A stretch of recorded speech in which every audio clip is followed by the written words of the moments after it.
things over to our beloved host. Take it away, Mr. Fritz Pastoral. Thank you. Good day everyone. Later on, meron tayong naiwan na mag-o-open sa atin ng remarks, si Sir Jim. Bale, later on ko na lang siya i-introduce sa inyo. Good day everyone. I am your host for today's webinar and bago ang lahat, rinig ba tayo everyone para makapag-screenshot po tayo is pwede po bang i-open po muna natin lahat ng ating cameras for our attendance?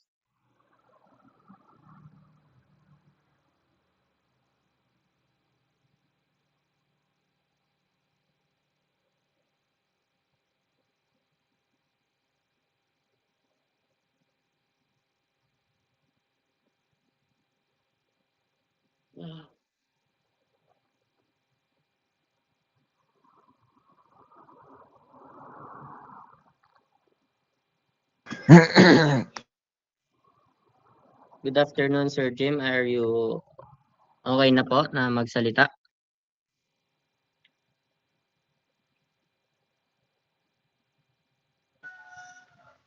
Okay, good afternoon. Tapos na yung screenshot. Yes, sir. Alright, so same audience ba tayo? Sir, di ko lang sure if sila din po yung mga kanina. Okay. Anyway, good afternoon also to our OIC Dean, Ma'am Joy Bea, and to our speaker, Sir Junel.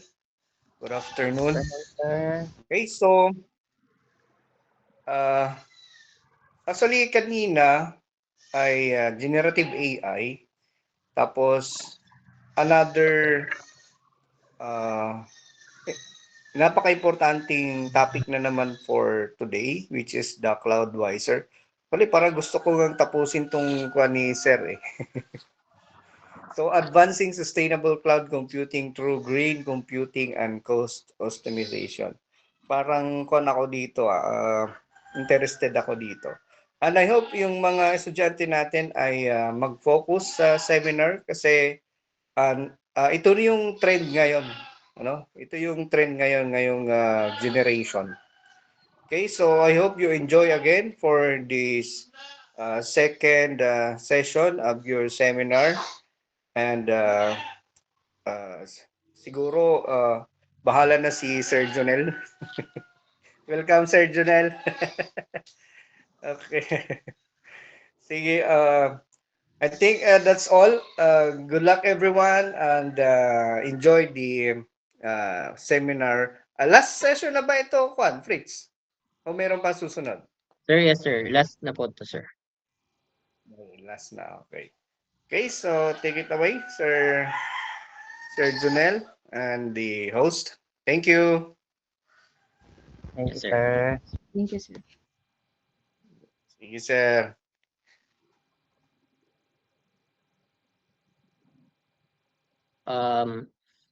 I'm everyone. Thank you for joining us today in this timely and insightful webinar titled CloudWiser, Advancing Sustainable Cloud Computing Through Green Computing and Cost Optimization.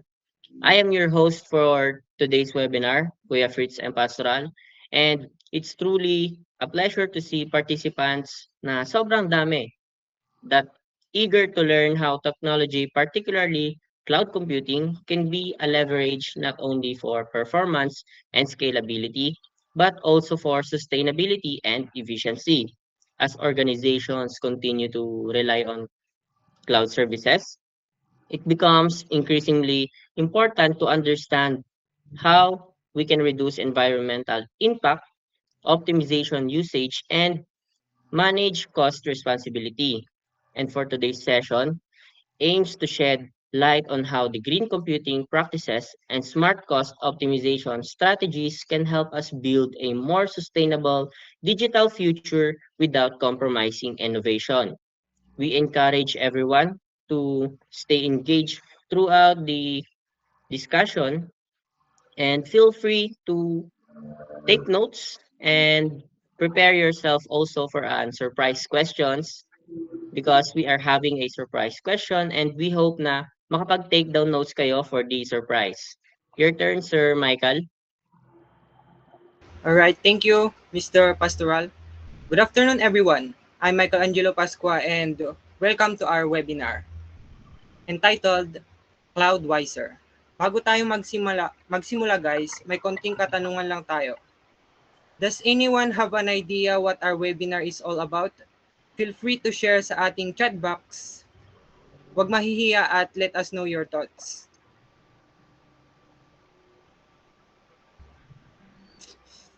Meron ba?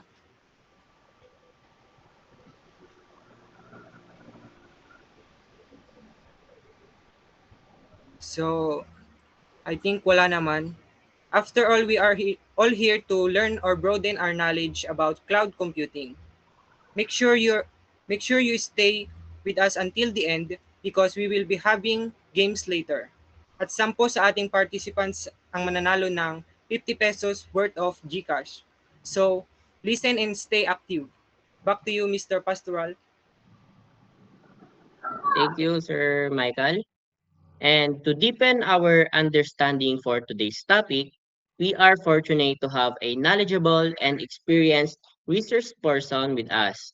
It is my great pleasure to introduce our guest speaker, Sir Junel Ventura, who will be sharing his insights, expertise, and practical experiences on sustainable cloud computing, green computing practices, and cost optimization strategies.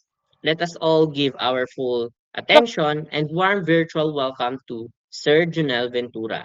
Sir?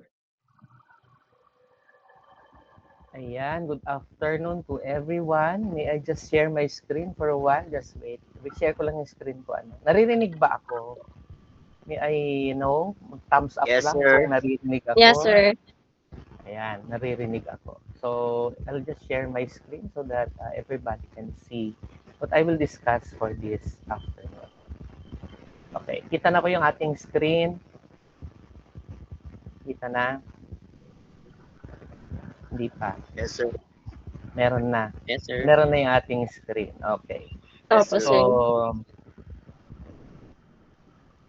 So I'm going to share with you, the topic given to me was Cloudwiser, advancing sustainable cloud computing through green computing and cost optimization. Gaya ng sabi ni Sir Jean Mark kanina, this is one of the trends of today's era. Aside from the AI era, ito yung trend ngayon. And most of the companies or industries in IT are diverting into this kind of sustainable and computing through green computing. So, madami ng mga industries na nag-shift dito. Kasi, as you can see, tumataas lahat ang bilihin, tumataas ang cost ng pagraran ng isang company. So, they have to divest.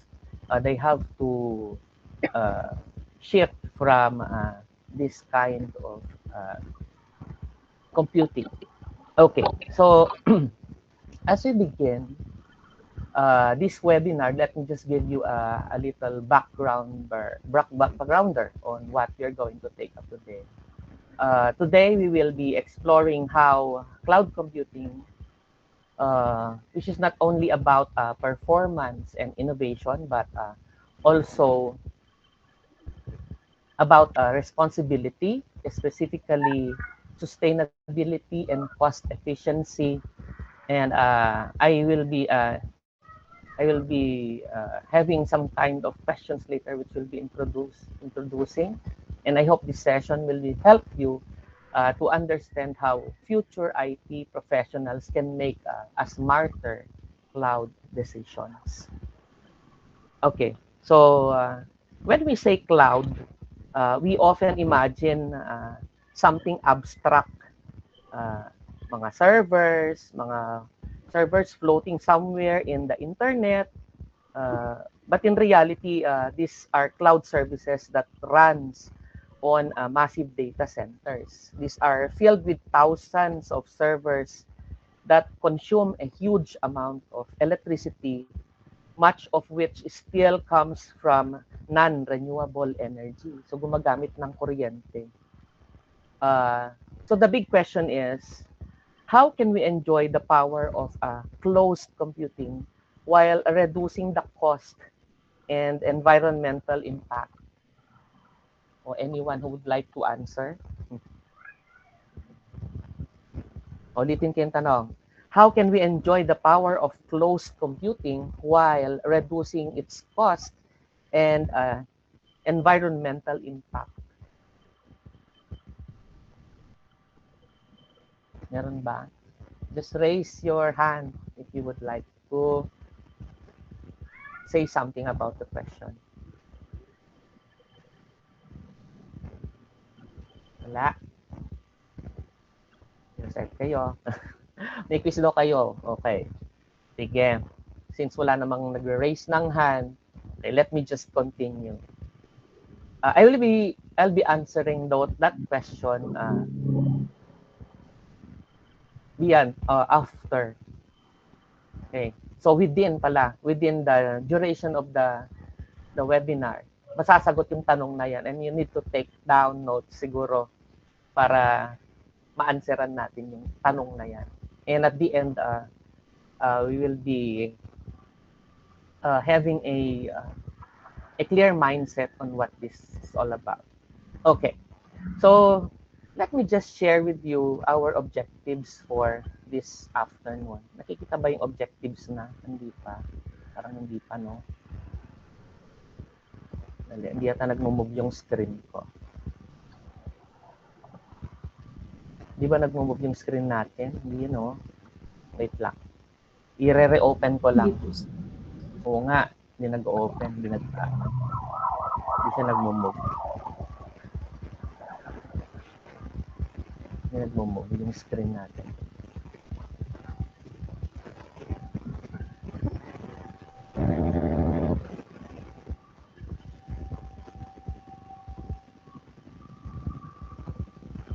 And sorry for that.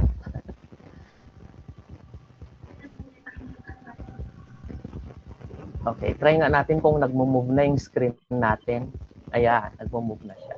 Okay.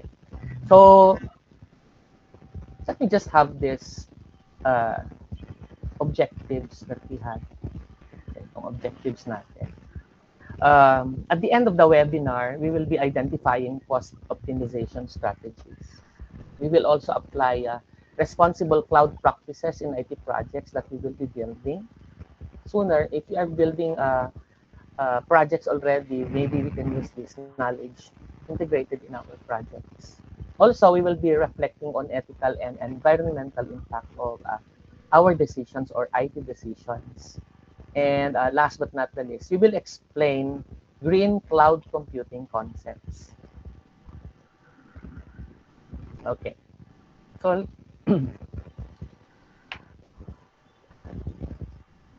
most systems today, as you may all know, run on the cloud, di ba? Tama ba? Tama ba hindi? Tama? Guys, sumagot tayo. Yes, sir. O, di ba? How many of us use internet? O, di ba ginagamit na natin ang internet, hindi natin kailangan sagutin yan.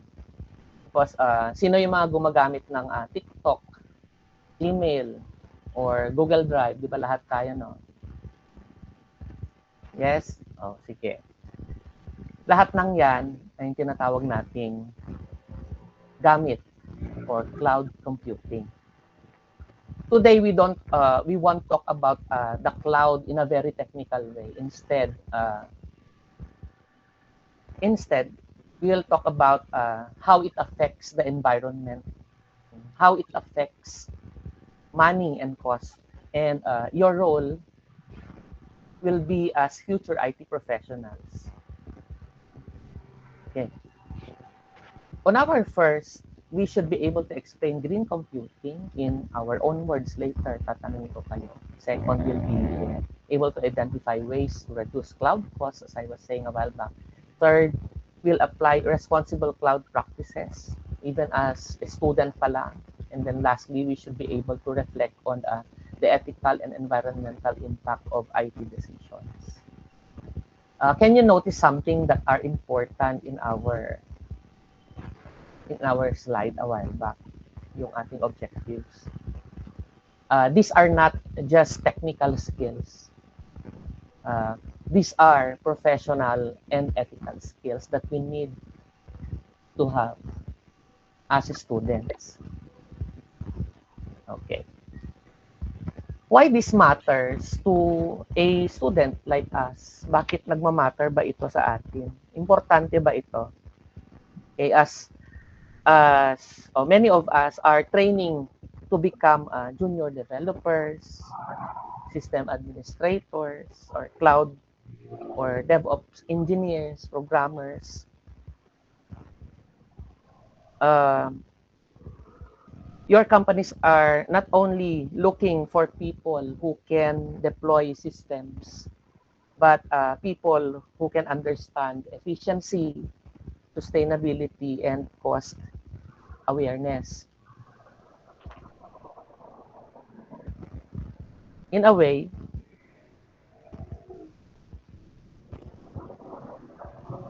cloud computing powers modern IT systems, banks, schools, hospitals, online shopping, and even in government systems. But behind the cloud are data centers which consume a vast amount of electricity. To give you an idea, a single large data center can consume as much as electricity as a small city. Parang small city na siya. And electricity does not come from free, di ba? May bayad yan. It costs money and contributes to carbon emissions. Okay, let me give you or emphasize this para maintindihan natin.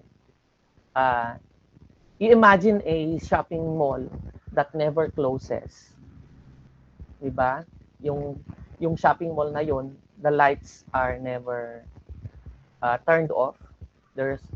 They are always turned on. The air conditioning never stops. And that's what a data center looks like 24/7. Imagine how much cost will it incur. Now you might ask, why students care about this? First, employees expect cloud skills. Cloud computing is no longer optional. Hindi na siya optional. Sustainability is now business priorities, and companies want to save energy and reduce costs. Next, cost awareness is part of IT's responsibility. Now, as IT professional, sooner, you will not just be asked pag mag-apply kayo na nag-work ba yung mga systems nyo na dinevelop nyo noon. Or later on, you will be asked pagka may interview, how much does it cost? Magkano? Is it really efficient? Is it energy efficient? Or is it responsible? Let me give you a Philippine context analogy. Diba, sabi nila, in a Filipino household, lahat ng magulang natin sinasabi sa atin, patayin ang ilaw, kung hindi, ginagamit. And at the same thinking applies to cloud systems, di ba? Sino yung mga hindi nagpapatay ng ilaw sa atin pagka nagtatrabaho tayo? Pinapatay ba natin yung mga ilaw? Dapat pinapatay natin pag hindi ginagamit. So lahat ng mga appliances, tanggalin natin sa saksakan para sa ganun hindi na siya mag-consume ng energy. Yan. Okay. Now, let me have this quick question. Kikita natin yung screen natin, parang di na naman gumagalaw. Ayan. Wait lang ha, ilipat lang natin. Kaya, hindi gumagalaw yung ating screen. magalaw naman dito.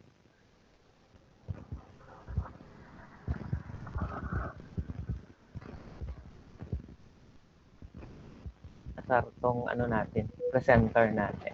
Wait lang ha.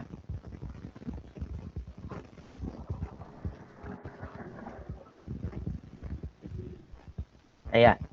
So, saan na siya? Share lang natin yung screen. Sorry for that interruption.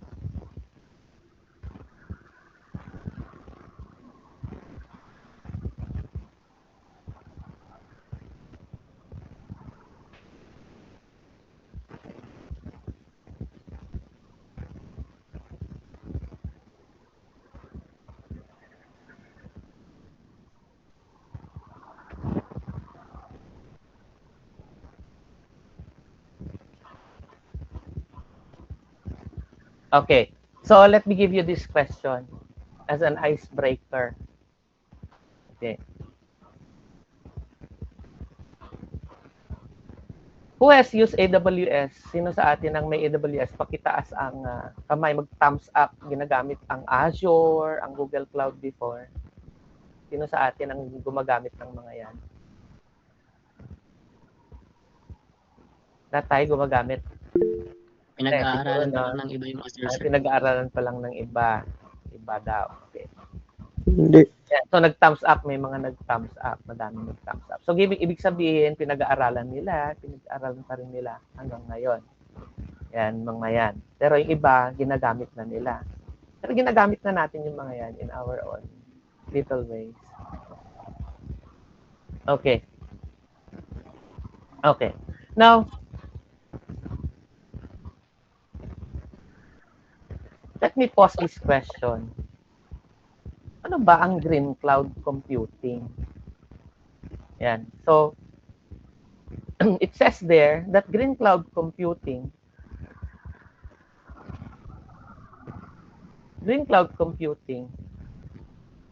means reducing the environmental impact of cloud technology. So, in simple words, the green cloud computing uses cloud resources in ways that save energy and reduce waste. This would include using energy efficient servers, which avoids unnecessary usage. Pag di ginagamit, nag-shutdown, or not actually, it will not shut down, it will hibernate pag di ginagamit. Lalo na pagka kukunti ang users. And then, it also includes yung designing systems that only use when they are needed. So, as an analogy, it's like choosing an inverter aircon instead of old aircon, which has the same comfort and less electricity. Yan ang green cloud computing. Okay. So, inside a data center, there are thousands of servers that run non-stop. These servers consume electricity, generates heat, require cooling systems that also consume electricity. Diba? Mga ganon. So that's why yung mga cloud providers would invest in renewable energy sources such as solar and wind power. Imagine na lahat ng computer lab natin sa ating school are running at the same time, plus may aircon pa, diba? So, magkano kayong binabayaran na kuryente? Diba? Magkano kaya para palamigin? Magkano kaya ang cost para palamigin ng mga computers na yan? So, nag-i-invest na lahat ng karamihan ng kumpanya to a renewable energy. So, gumagamit sila ng wind, gumagamit din sila ng solar. And the rest, yung iba ngayon, would invest also in data centers that are submerged in water. Diba? Pagka submerged in water, kukunti na yung mas malaki yung tendency na mas mapalamig yung ating mga servers, yung mga computers natin gamit ang water. Ganon. So may mga nakikita kayong mga nabibili na rin tayong mga computer na may water sa loob, di ba? Meron, di ba? Yan. So yun yung mga bagong strategies on how to conserve energy and to reduce cost based on those innovations that we can have. Okay. Now, what green cloud practices can that we can introduce or we can practice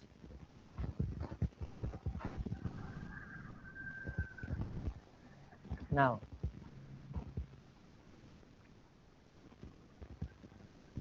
Cloud providers uses virtualization and containers, meaning multiple virtual machines share one physical server. Sino ang gumagamit sa atin ng virtual machines dito? It's like yung ating VMware, ganon. O, diba? Kung ginagamit natin yung mga VMware na yon, we can use that to reduce cost also. Imagine running a computer shop, tapos you need a server and you need a client. You can use a virtual machine to serve as server, and also you can use that as or to reduce cost. Yung mga computers just like N-computing, kung pumupunta kayo dyan sa senior high dyan sa tabi nyo, yung Sagutin National, N-computing ang gamit nila, yung maliliit na boxes. Yun. So those are virtualization and containers. And that can contribute to reducing cost. They also improve cooling efficiency. Tapos in companies schedule workloads during low energy periods and choose data centers powered by renewable energy. In analogy, instead of one person riding a tricycle alone, di ba? Usually, pag maraming sasakyan na nasa daan, pag gamitin mo yung tricycle to load people who shares, less fuel yung mako-consume and less yung pollution. Di ba? Tama ba? Okay. Now,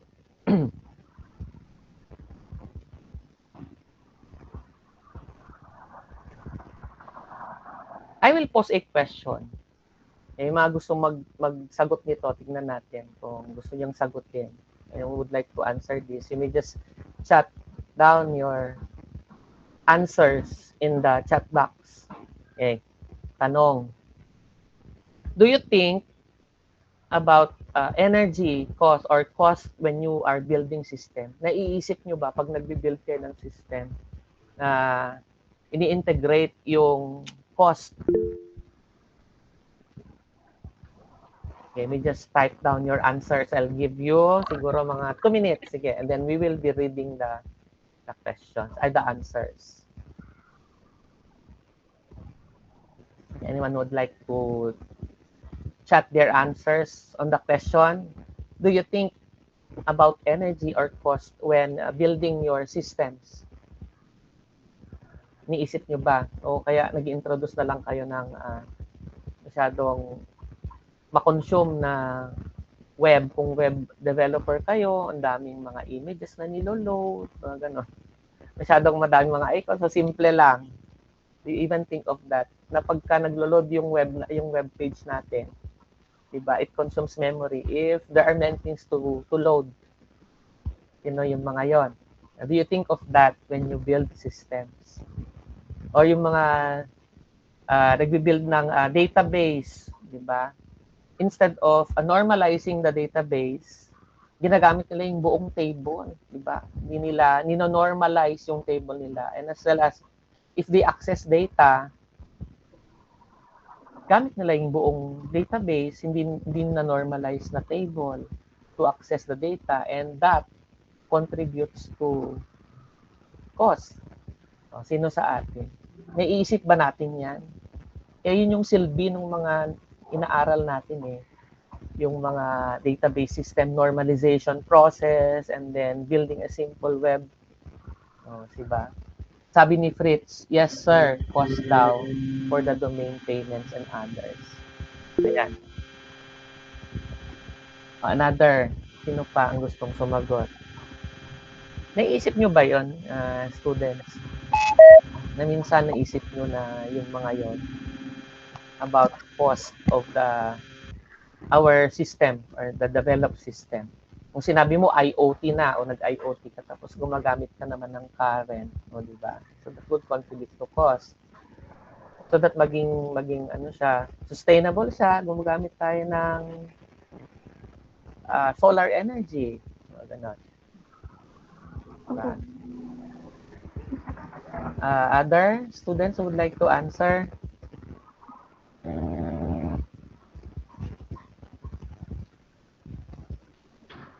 Baka nahihiya pa sila, sir. Nahihiya sila. Huwag kayong mahiya. Diba? Gusto niyo sagutin, yes, sir, ginagamit namin yan o ginagawa namin yan. O, diba? Let me just read this answer from Virginia Akop. Sabi niya, yes, sir, considering energy and cost helps me make the system affordable, efficient, and sustainable. O, another.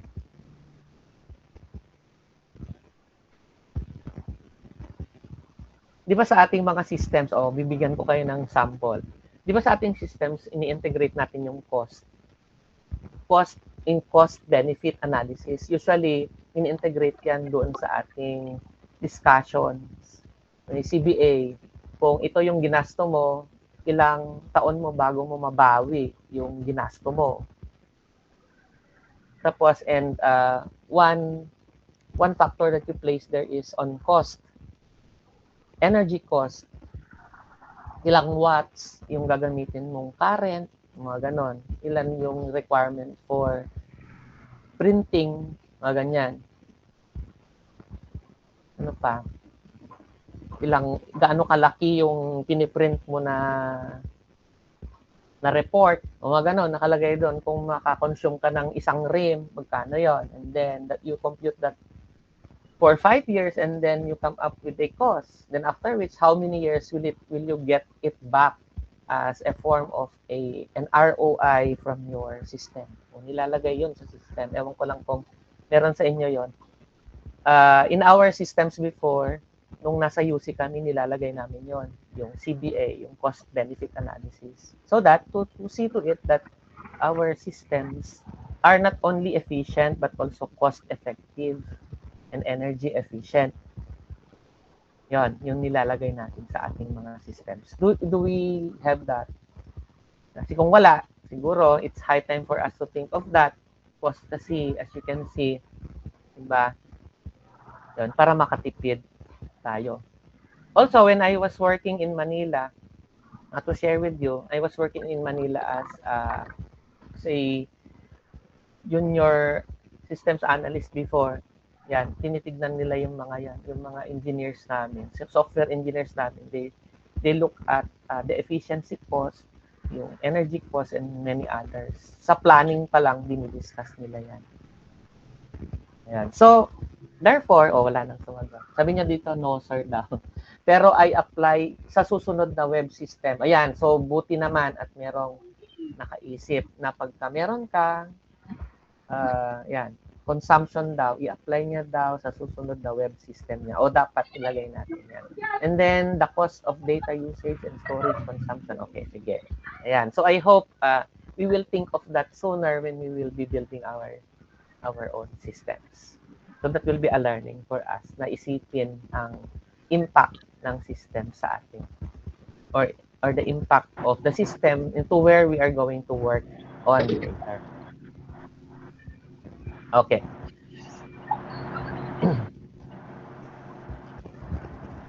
Okay na. Sige.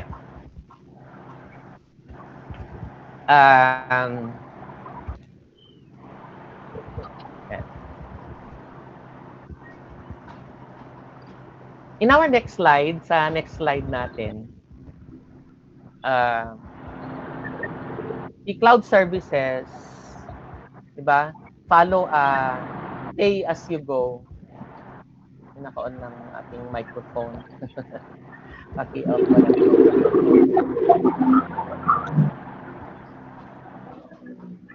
Yan. Naririnig pa ako. Yan. Sige, minute ko lang yung participant natin na para hindi tayo ma-distract. Okay. Now, ito sa nakikita nyo sa ating slide. Si cloud services follow a pay-as-you-go model or pay-as-you-use. Kahit na hindi mo ginagamit, yung system mo, nagra-run yan. You are paying, kaya meron siyang lease contract kung baga, meron kang binabayaran. Kung 1 month, di 1 month. Gamitin mo man o hindi, binabayaran mo. Even if no one is using it, bayaran mo. Ganyan.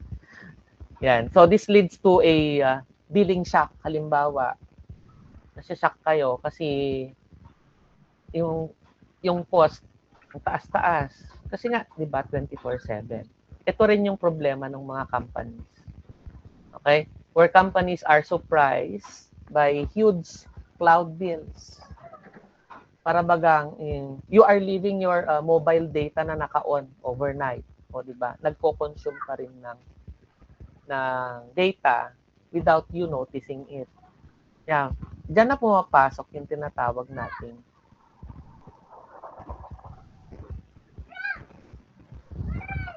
FinOps. Ano bang FinOps? Ito, nandito na tatlo. This talks about finance plus IT plus operations. Diba? Finance plus IT plus operations. Okay. So here are common scenarios that we can have. Okay, common scenarios in FinOps. A developer launches a powerful test server, tapos he forgets to shut it down. A weeks later, na-surprise siya, ang laki ng bill. Nangyayari ito sa malalaking kumpanya. Nangyayari ito sa malalaking kumpanya. So, si FinOps, ano ba si FinOps? Kaya nang sabi natin, Finance plus IT plus Operations. It is a discipline that combines yung tatlo, si Finance, si IT, at saka si Engineering. And the goal is to make teams accountable for cloud computing without showing down innovation. Sino si teams na yan? Sila yung nagmo-monitor ng gamit, nagmo-monitor ng usage, sila yung nagsiset ng budget, sila yung nag-work with engineers to align the cost with the value. Siyempre, para mas maliit yung ating magagasto sa ating mga systems na yan. Okay.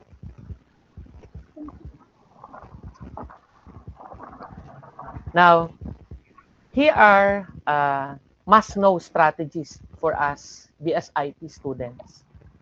So, sabi natin. First one is right sizing. Ano tong right sizing na to? This is used only what your workload needs, not oversized machines. Kung ano lang yung kailangan mo, halimbawa, sige, let me give you an analogy. Pag nagde-declare ka ng variables, ginagamit mo ba yung double kahit na float lang yung yung ating kailangan? 'Di ba hindi? Dapat kung float, di-float lang, ganon. Kung integer, huwag i-declare ang long integer. Right sizing. Ina-align lang natin yung doon sa type ng data na kinukuha natin sa ating mga users. Okay, so that is downsizing. Okay, we use the exact data. Okay, next, i-removing or eliminating idle resources. Ano yung nire-remove natin na resources? We turn off kung hindi natin ginagamit si virtual machine, we turn it off or we delete yung mga unused na disk. Kasi kung may mga nakalagay pa na disk doon sa ating mga virtual machines, that consumes energy. Tanggalin natin yung mga yun pag di na nagagamit. Huwag na natin isalpak. Kasi that contributes to cost, energy cost. And test environments. Tatanggalin natin yung mga test environment. Kung nag-testing ka, tapos may test environment kang binild, we remove them. Next, auto-scaling. Ano tong auto-scaling na to? We scale resources up during high demand and down when traffic is low. Okay, so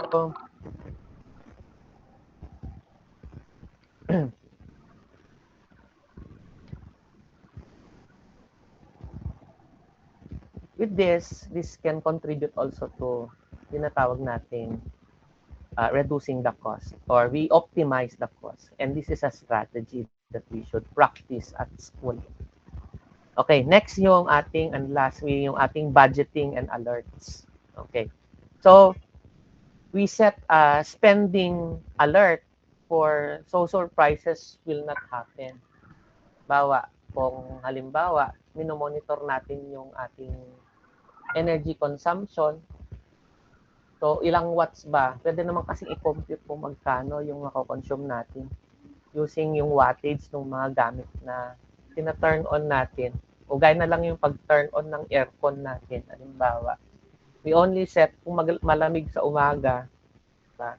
Para mas kukunti yung ating gagastusin sa kuryente, ino-on natin siya ng alas 10, tapos tina-turn off natin ng 4. In a way, we are contributing to cost efficiency in our respective schools. Not only in our school, sa bahay natin, mga ganon.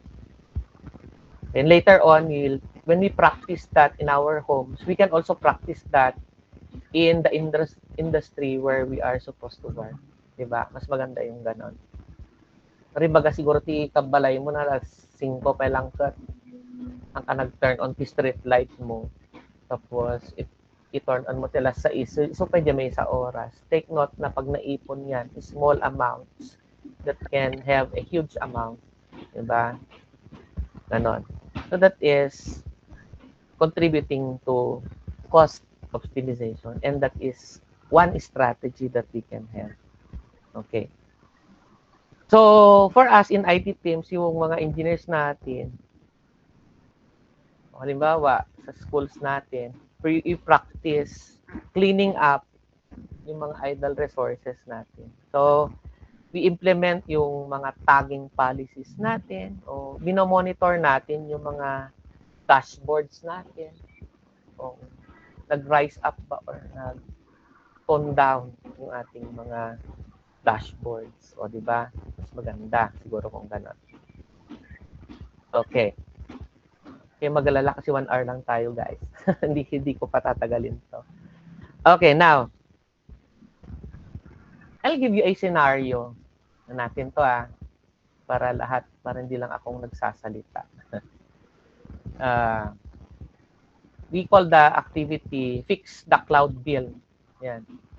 So, ito yung scenario. Yung bill natin, doubled in 3 months. Pag nagtatrabaho ka na, ikaw yung naka-assign to monitor the dashboard. What will you do as an employee? Actually, ano to, guys? Scenario to na naibibigay during interviews. When you will apply for a job in Manila, binibigay nila ito. Just a tip.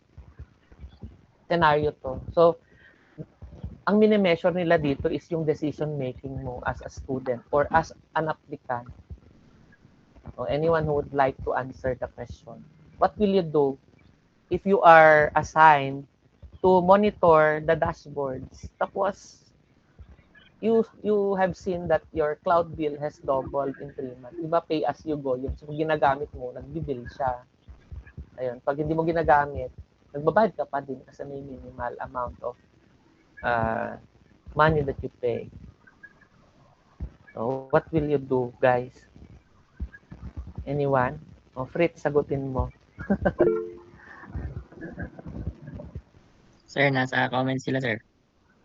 Ano sa Minimal usage to reduce cost daw, sir. Paano? Anong gagawin mo nga?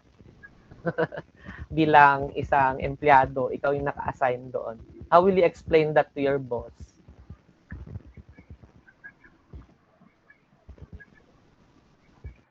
Ano? What will you do? Guys, meron tayong 95, ay, 6, 97, 8, 99. O, maka 100 na. O, may 100 na nakikinig. O, di ba? Sino ang pwedeng sumagot nito? Pwede ko po bang dugtungan, sir, yung sagot po dun sa comment? Yes, sige. Okay, okay. Sige. Michelle. So, for me naman, sir, i-audit ko po muna po yung usage, then shutdown or i-downscale po yung mga unused resources like idle servers, storage, Oh, and yan. services, Yes. and enable the auto-scaling, and I will switch to lower cost plans or regions to reduce the cost with the minimal impact. Agad-agad. Agad-agad ba yon? Paano pag gagamitin na siya? Yung bill lang ang nakita mo. How will you explain that to your boss? O, nakita niyo yung bill. Ba't ang laki ng bill? Ang nangyari? O, di ba? O, what will you answer? How will you answer your boss in the case?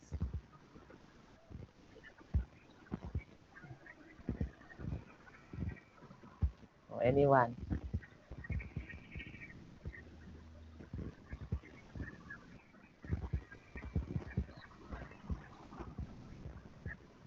Ano yung first reactions na gagawin mo?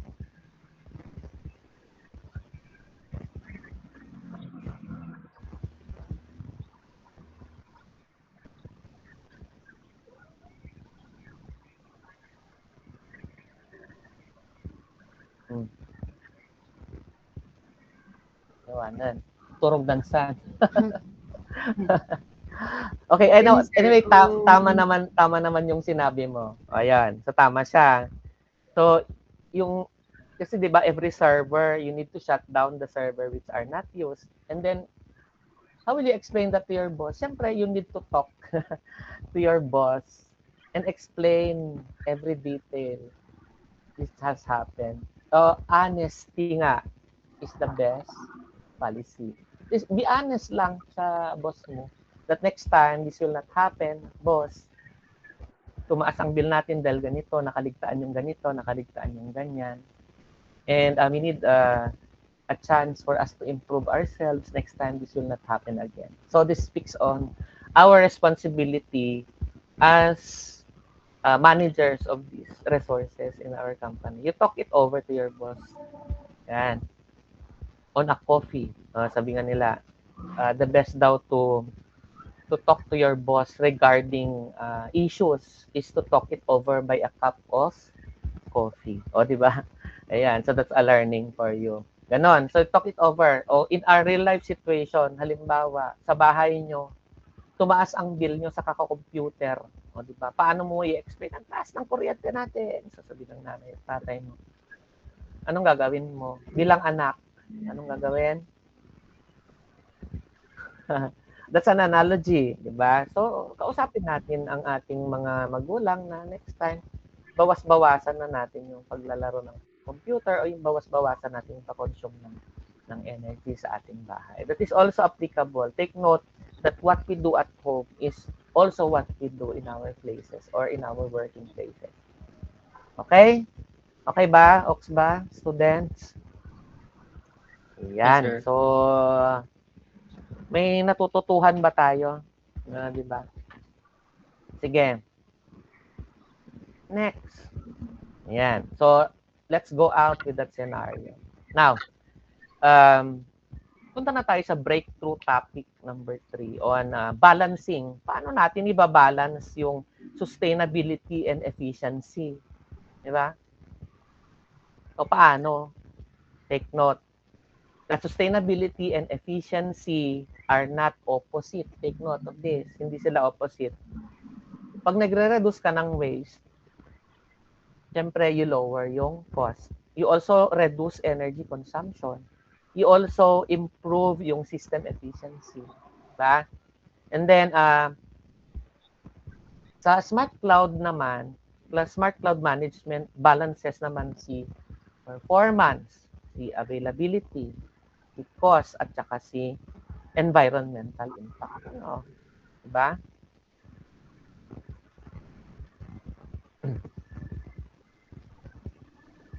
Okay. Ngayon,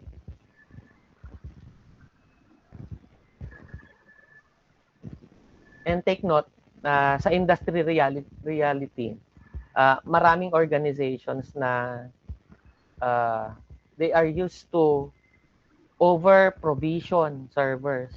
Siyempre, pag maraming servers, just to be safe, para hindi mag-bug down, ganyan. So, make sure, proper maintenance pa rin is the key. So, as a result, siyempre, mas mababa si utilization, mas mataas si cost, siyempre, mas mataas ang energy waste.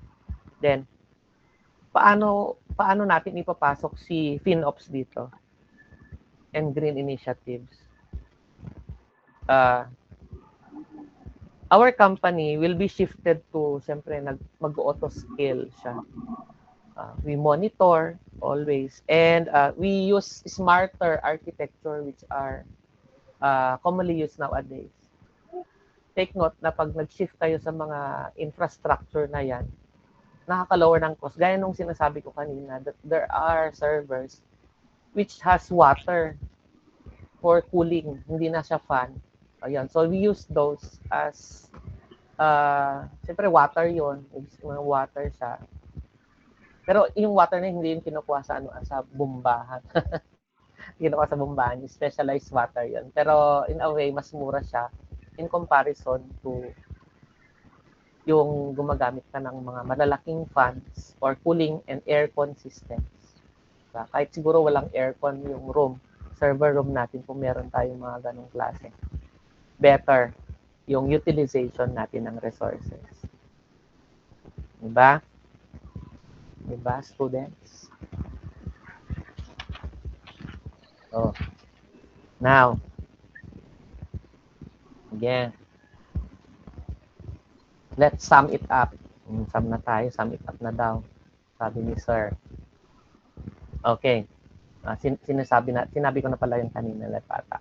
Okay.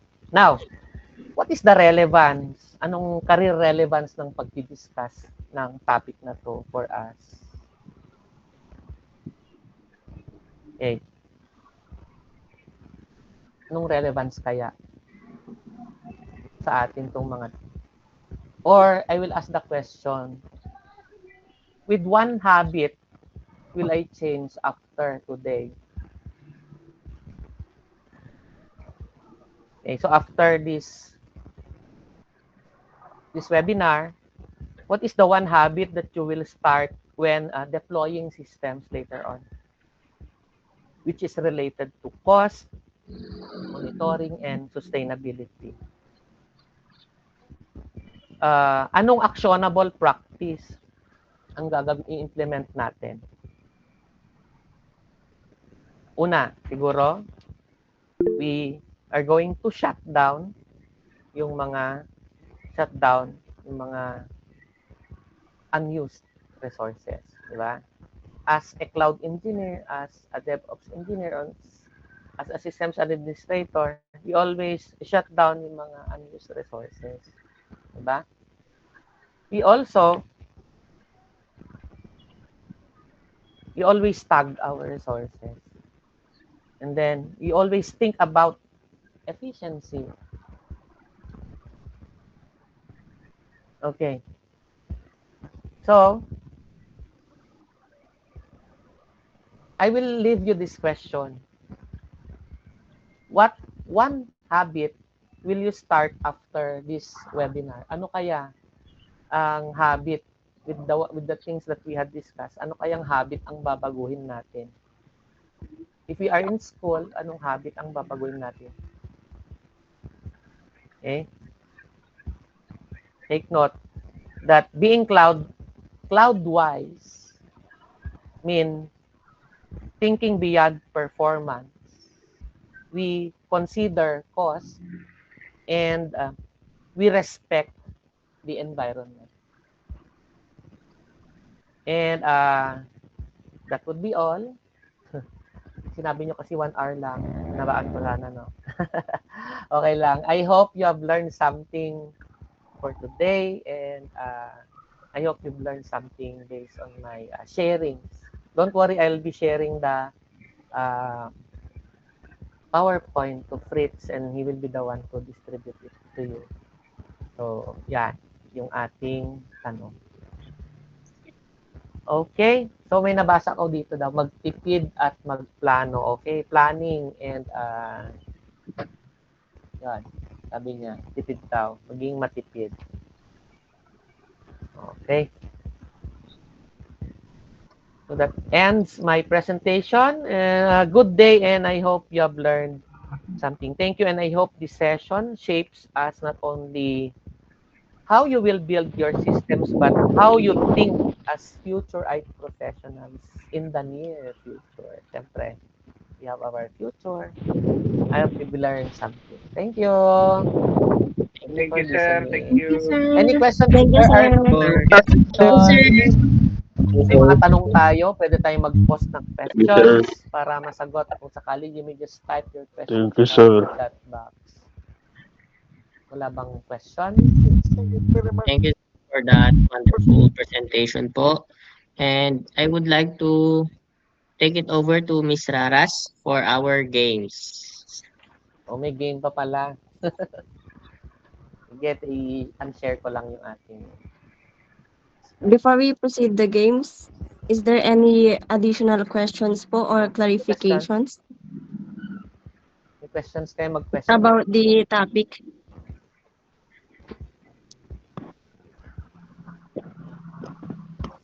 So wala po, and I do believe naman na naintindihan po natin ang topic natin ngayon. So, may I ask Mr. Pascua to assist us on the games.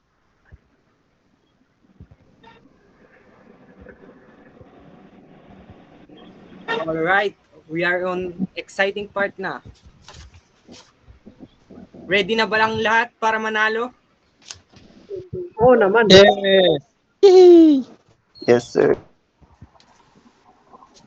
Shish.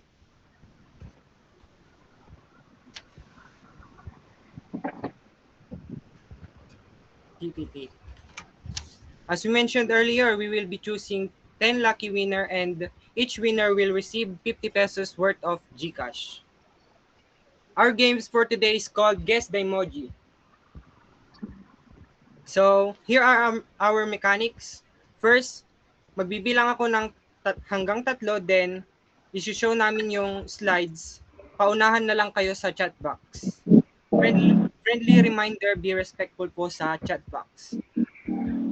Pangalawa, ang unang makakapagbigay ng tamang sagot ay siya ang mananalo. Please note na kung nanalo na kayo ay hindi na pwedeng maulit. Let's give chance to others. Pabilisan Ready ng na bang internet lahat? ko. Pabilisan ng internet. Sino kaya ang papaldo? At the Ako count po. of 3, Exciting part. paunahan na lang kayo sa chat.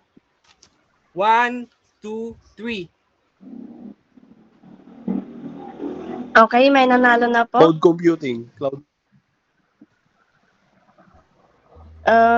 Mr. Adnan Bayasid, congratulations.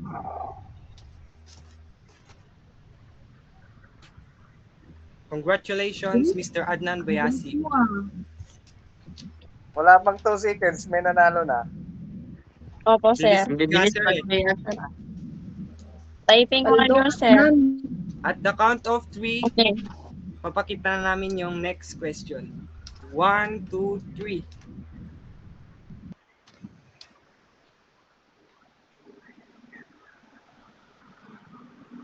Okay, may nanalo na rin.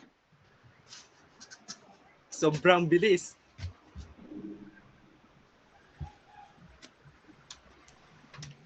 Congrats to Jorex Nelson Macusi. 100 Congrats, pesos Mr. down.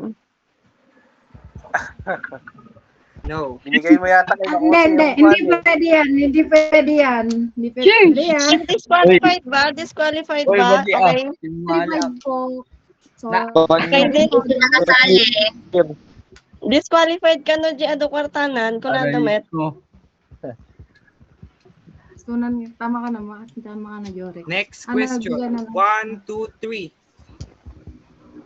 Protection Dapat of di data kasali stored online from hackers and threats. Next, congrats to Joseph Biteng for answering the cloud security. Congratulations. At the count of 3, papakita na po ang number 4 question. Was hand Kalma mo, damot. lalawas. Bibilis daw ng Kalma mo, kamay. kalma mo. 1, 2, 3. Palakasin. A powerful computer that provides services over internet. Okay. Agraratuno. Zeol Bibilis din naman. Harnois. Dapat Sobrang nakasulat bilis. sa cloud para kuan. Yung winner po sa number 4 is si Zeol Harnois po.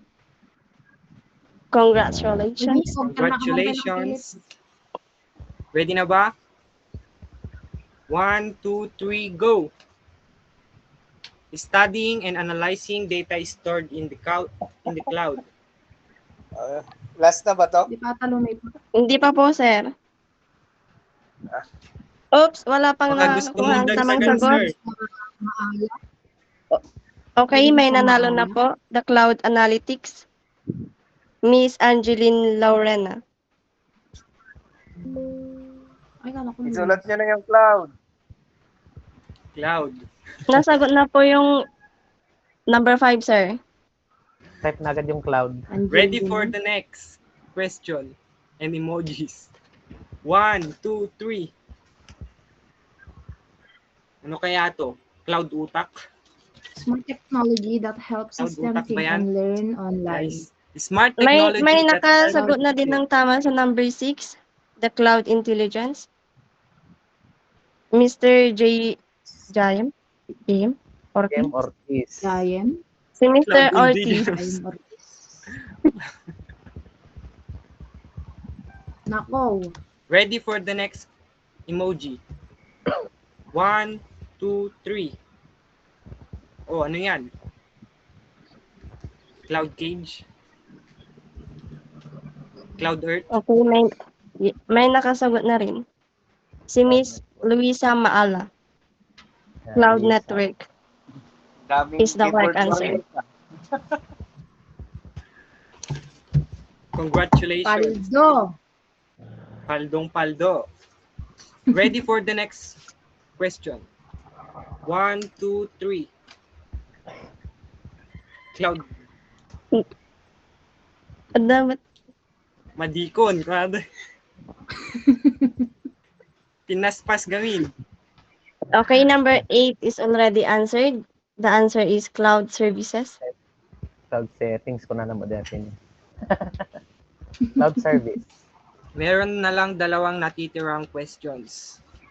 Sa Sino mga naka- hindi sino na naka-answer nanalo, ng number 8? Sino naka-answer? ng bilis-bilisan nyo na lang. Ready for question Magkano number price? 9? Magkano price? 50 pesos. 50 pesos. 1, 2, 3. Go. Naku. Network. Cloud relationship. Bading. Cloud holding hands. Cloud Partner. partner. Working what's the- together online using shared cloud tools. So what's the answer? Meron na akong nakikita Okay. sa chat box. Cloud Cadel. Can we Wala Can you pang review na lang, nakakasagot. ate? Okay. Cloud Di premyo kulot. Ito mo matan. Cloud Cadel. Communication yata, communication. meron na? Sina. Rizal Muniz, I think. Cloud Moniz? collaboration. Monis. Rizal Muniz. Busarwam sa amot, Charmaine. Uy, haan. Di ka may pinagkit-kita. Congratulations, Rizal Muniz. Okay, ready for the last games? Baka gustong dagdagan ni Sir Mr. Bal- Balmonte ganda. Balmonte. Dagdagan ko, piso. Gawin ko Piso daw. 51.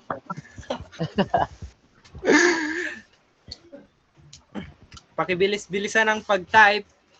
Last na lang. Last na to. 1, 2, 3, go.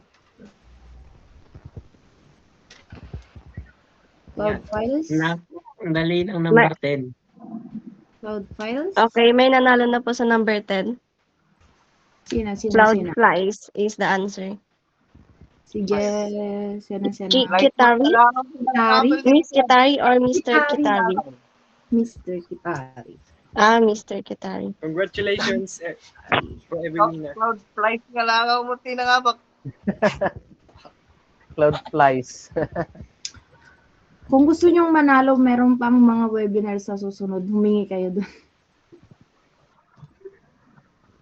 Okay, everyone. Dagiti nangabak is need tayo nga ag-stay pa lang ito yung webinar tayo para mailista di names tayo and your numbers for us na masend yung mga price ninyo. And for the closing, as we come to the end of our webinar, we would like to extend our sincere appreciation to everyone who took the time to join us kahit iilan tayo, 100 plus, 101 nga lang. And this session in Cloudwiser has highlighted the importance of making informed, responsible decision and using cloud technologies katulad ng mga sinabi ni Sir kung paano tayo makakatipid not only to improve performance and reduce cost, but also to contribute to environmental sustainability. We would like to express our heartfelt thanks to our guest speaker, Sir Junel. Thank you po sa pag-attend ng ating webinar and for sharing your expertise, insights, and practical knowledge. His discussion has certainly enriched and our understanding of how green computing and cost optimization can be applied in real-world environment. Katulad ng mga examples niya na mga nasa bahay nyo, sa mall, sa everyday na mga ginagawa ninyo. And to our participants, especially our fellow students and IT enthusiasts, we hope that today's webinar inspires you to think critically and how technology can be used responsibly and sustainably as you move forward in your academic and professional ways. Once again, thank you for your active participation. We would look forward to seeing you in our future seminars and learning activities and have a great day para mas madaming prizes and stay cloud-wise. Huwag kakalimutan, yung mga nanalo, maiwan sa comment section. Thank you everyone for attending. Thank you, sir.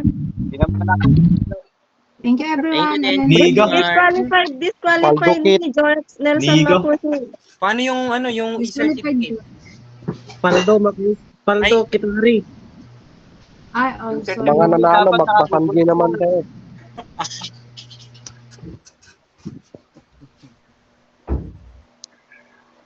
Next time, Paldo. pag-try nyo kuhan. Paldo, Joseph Biteng. Miss Rogelisa, paki-notes yung mga nanalo. Nadnan gamin, nagkwapay lang. Nagbat ng lagaro dun. Sana all. Pati si Kate, milyonaryo yan. Uyo. Gawa ka na ng Google form para i-collect mo. Hirapan kayo dyan. Rogelisa, yan.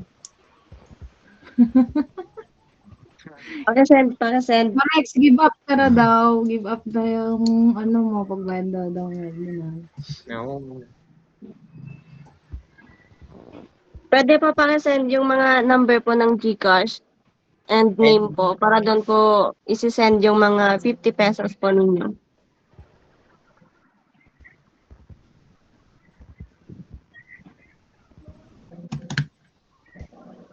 Good afternoon. Saturn.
Pwede pa ba sumali, Rogelisa? Hindi na po.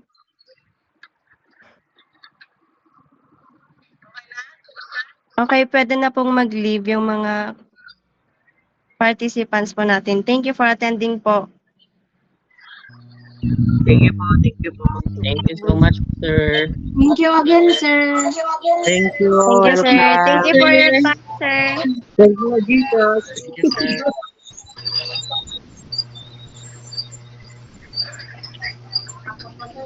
Sali kami.